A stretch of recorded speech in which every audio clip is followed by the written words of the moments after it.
Olá, bem-vindas e bem-vindos ao Compacto Podcast, resumo de notícias, novidades e acontecimentos sobre sustentabilidade.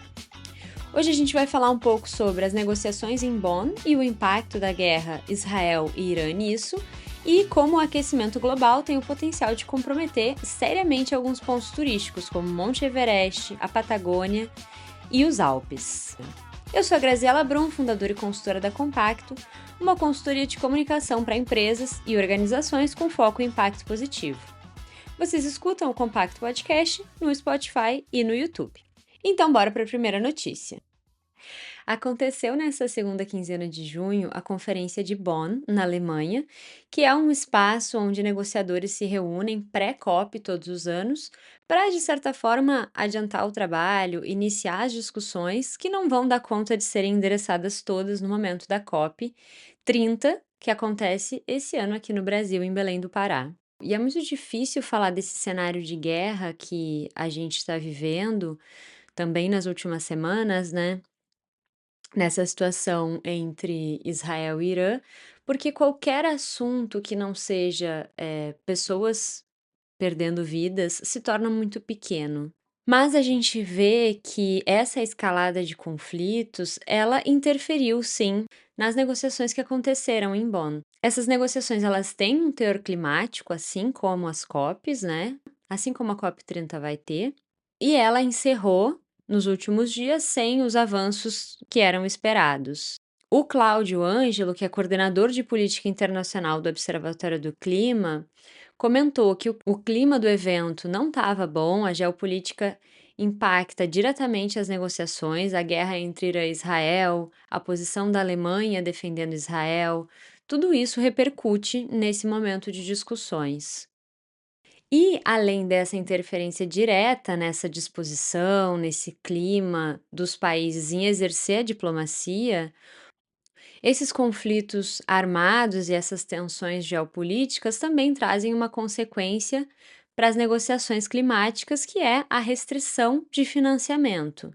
Logo no primeiro dia, o encontro de Bonn já mostrou que não seria fácil de avançar. O Instituto Talanoa contabilizou o desafio, dizendo que foram necessárias 30 horas negociando o que ia ser negociado. Então, isso mostra a dificuldade, em avançar no tema, né. Então, de fato, depois dessas 2 semanas de reunião, as negociações do clima da ONU terminaram sem sinais de urgência ou avanços significativos como eram esperados. A gente está vivendo há pouco mais de 4 meses da Conferência Climática no Brasil e o sentimento é de apreensão, altas expectativas sobre a COP 30, que vai ter um trabalho grande aí pela frente. Outro fator em relação a essa conferência que aconteceu em Bonn é que países aprovaram o aumento de 10% no orçamento climático da ONU. Um sinal raro de consenso em frente a esse cenário geopolítico que está cada vez mais caótico e catastrófico, né? Uma média de 200 países concordaram em aumentar em 10% o orçamento central da Convenção Quadro das Nações Unidas sobre Mudança Climática, também conhecida como UNFCCC ou UNFCCC, para o biênio de 2026-2027, elevando o orçamento para 81,5 milhões de euros. A China vai ampliar sua participação para 20%, que hoje é de 15%, e os Estados Unidos vão manter a maior fatia, em 22%, mas não enviaram nenhum representante para a conferência. A Bloomberg Philanthropies, que é do bilionário Michael Bloomberg, se comprometeu a cobrir a contribuição dos Estados Unidos para o orçamento da UNFCCC. O gesto é uma forma de garantir a continuidade do trabalho do órgão, mesmo sem o apoio governamental direto de Washington. E a gente sabe que desde o início do governo do Donald Trump, os Estados Unidos vêm mostrando um desengajamento nessa temática. E o secretário executivo da UNFCCC, Simon Stiell, comemorou como um sinal claro de que os governos continuam, ou pelo menos em sua maioria, continuam a considerar a cooperação climática promovida pela ONU como importante, essencial mesmo em tempos difíceis.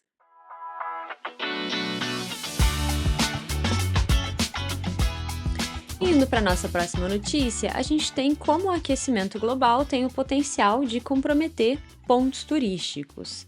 E o que isso tem a ver com o turismo do fim do mundo? A gente começa com um dos pontos turísticos mais visitados por brasileiros na Argentina. Fala sobre o turismo em massa e as mudanças climáticas transformando o Monte Everest e o colapso de geleiras nos Alpes acelerado por calor extremo. O glaciar Perito Moreno, que fica na Patagônia, na fronteira da Argentina com o Chile, e que eu ainda não tive a oportunidade de conhecer, caso você seja uma dessas pessoas, também vale a pena jogar no Google e dar uma olhada nas imagens, porque é muito bonito. Ele é uma das maiores atrações turísticas da Argentina e é um destino frequente de brasileiros. E ele está recuando de forma acelerada e considerada irreversível por alguns cientistas. Desde 2018, o gelo já perdeu quase 2.000 metros nas margens e as suas paredes estão diminuindo de altura também num ritmo crescente. É uma atração que recebe aí, em média, 700 mil visitantes por ano e no ano passado, em 2024, alguns turistas foram pegos de surpresa pelo colapso, pela queda de blocos de gelo muito grandes, que é um sinal visível da perda de massa que atinge esse glaciar desde que ele perdeu o seu equilíbrio natural.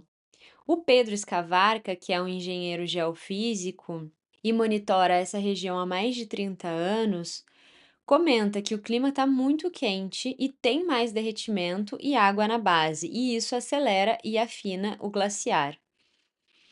E o geólogo Lucas Ruiz corrobora com essa ideia, confirma que o Perito Moreno rompeu um equilíbrio centenário e agora perde mais gelo do que acumula. E um dos fatores que contribui para a perda e degradação desse ponto turístico tão importante são os cortes de orçamento na ciência que foram implementados pelo governo Javier Milei desde 2023. Eles têm prejudicado o monitoramento da geleira e também aceleram a saída de pesquisadores do país. O glaciar Perito Moreno, claro, continua atraindo muitos turistas, mas a tendência é que, se nada mudar, ele vai ser visto de cada vez mais longe. E aí a gente sai aqui do continente americano e vai para o continente asiático, falar um pouco sobre uma atração turística que está cada vez mais popular, que é o Monte Everest, popular no sentido de acesso, né? Famoso ele sempre foi. E ele sofre com derretimento de gelo, mas não só isso, também lixo acumulado e mudanças no estilo de vida do lugar. A temporada de escalada no Monte Everest tem o seu pico no final de maio e início de junho, esse momento que a gente acabou de passar do ano. E os padrões climáticos extremos nesse lugar e altitude implicam que essa temporada de escalada seja curta e que tenha talvez só algumas semanas entre o congelamento do inverno e as temporadas de monções, nesse pequeno intervalo, né? Se a gente for parar para pensar nos 30 primeiros anos, desde que o primeiro ser humano subiu no Monte Everest, nesse intervalo de 30 anos pós, só 150 pessoas conseguiram subir também e igualar esse feito.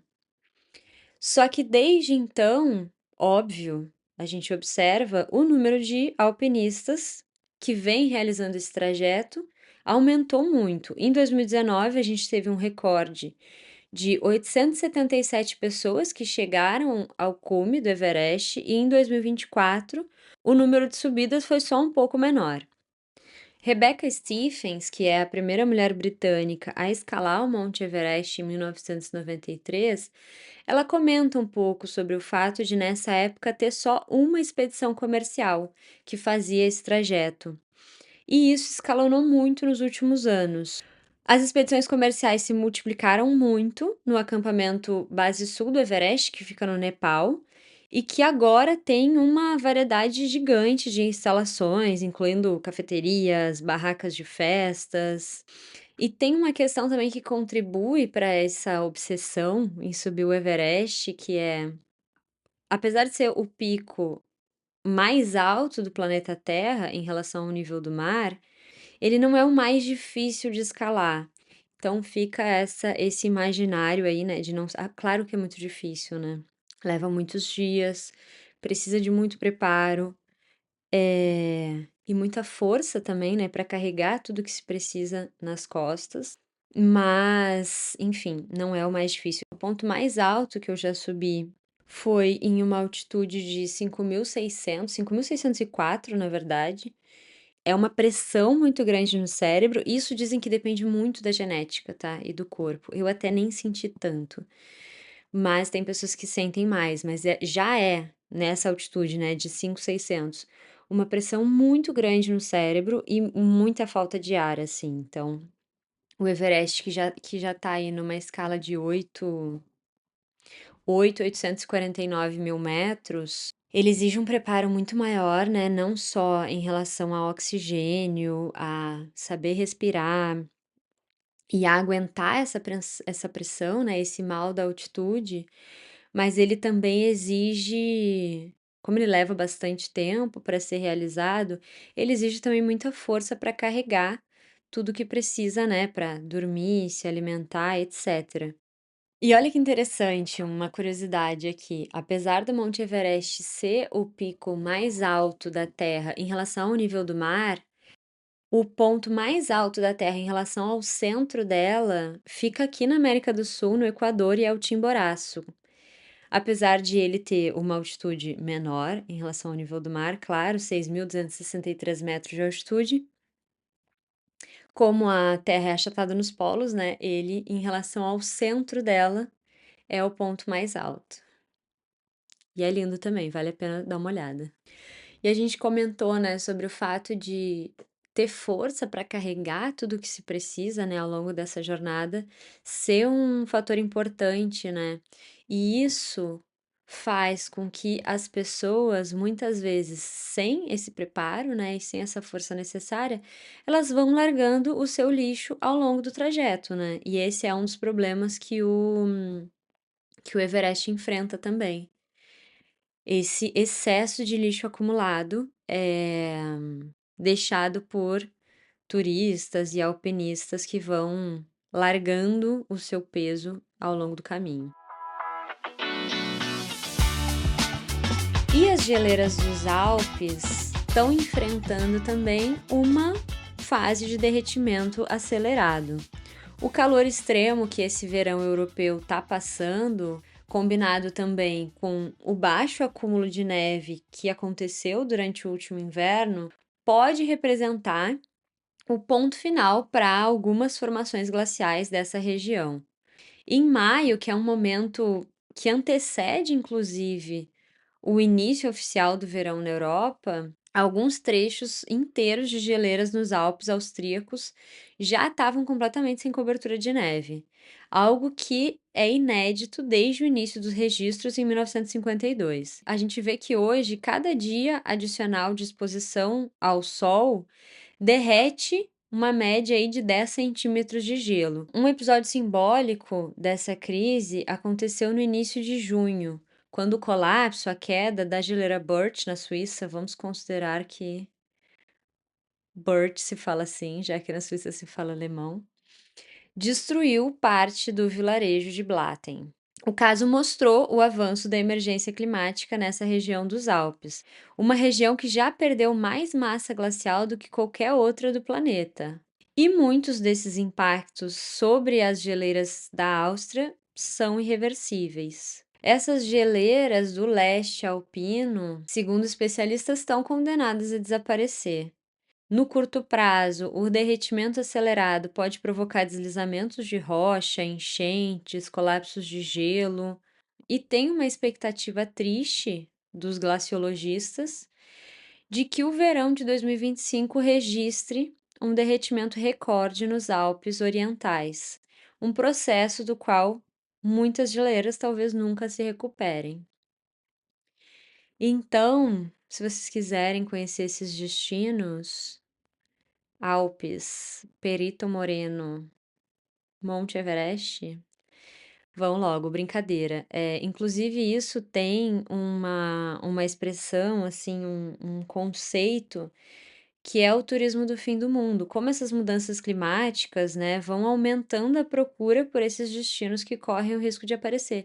Isso tem uma problemática bem grande também, né, que é, claro que esses lugares se beneficiam economicamente com esse maior fluxo de visitantes, de turistas, mas isso também acende um alerta de mais sobrecarga nesses ambientes, possíveis acidentes em ecossistemas que já estão mais vulneráveis, né, como as geleiras. Esse aumento de visitantes e de turistas também tem o seu impacto, claro, né.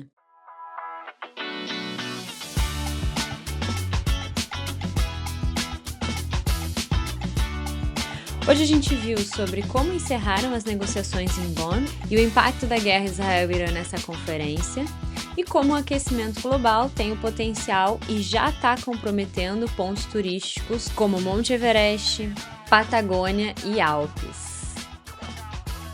Segue a gente no Spotify ou ativa o sininho no YouTube para acompanhar o Compacto Podcast.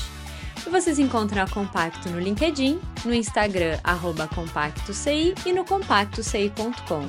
E vocês me encontram no LinkedIn como Graziela Brum. Um beijo e até o próximo episódio.